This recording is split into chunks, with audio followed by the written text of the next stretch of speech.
राजनीति को आप अपनी नजर से कहाँ खड़ा देख रहे हैं?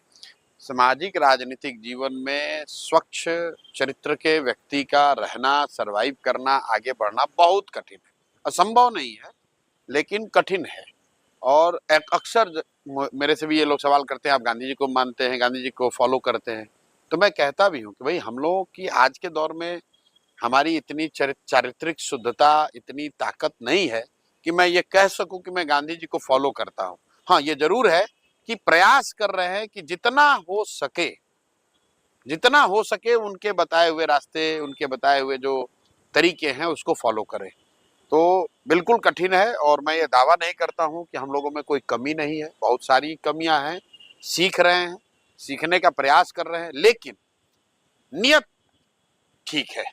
नियत बस इतनी है, सोच बस इतनी है कि जिस धरती में जन्म हुआ, जहां हमारे बाप दादा कभी मजदूर रहे, उसी धरती के सरकारी विद्यालय से पढ़कर अगर जीवन में कुछ हासिल कर लिए हैं, तो मुझे ऐसा लगता है कि मेरी ये जिम्मेवारी है कि मैं प्रयास करूं। सफलता मिलेगी नहीं मिलेगी इसकी कोई महत्ता नहीं है मेरे लिए। मैं आपको बिल्कुल ये बताऊं, मैं रोज कहता हूं लोगों से कि आप ये चर्चा कर रहे हैं कि प्रशांत किशोर सफल होंगे कि नहीं होंगे। चर्चा आपको ये करनी चाहिए कि ये प्रयास होना चाहिए कि नहीं होना चाहिए बिहार में।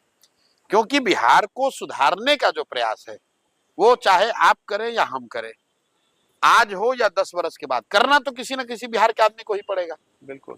और सुधार की जरूरत क्यों है? इसलिए नहीं कि प्रशांत किशोर कह रहे हैं, इसलिए नहीं कि हम नीतीश और मोदी और लालू के विरोधी हैं, इसलिए कि 1970-75 के दौर में भी देश का सबसे गरीब और पिछड़ा राज्य बिहार था, और आज भी जयप्रकाश नारायण के संपूर्ण क्रांति के आंदोलन और नारे के 50 साल के बाद भी आज देश का सबसे गरीब, सबसे पिछड़ा, सबसे ज्यादा निरक्षर, सबसे ज्यादा बेरोजगारी, सबसे ज्यादा पलायन वाला राज्य बिहार ही है। तो परिवर्तन तो, बदलाव तो होना ही चाहिए। अब बदलाव करेगा कौन? तो भाई कोई ना कोई बिहार का लड़का करेगा। मैं समझता हूं कि अगर मेरी हिम्मत नहीं पड़ेगी तो किसकी पड़ेगी।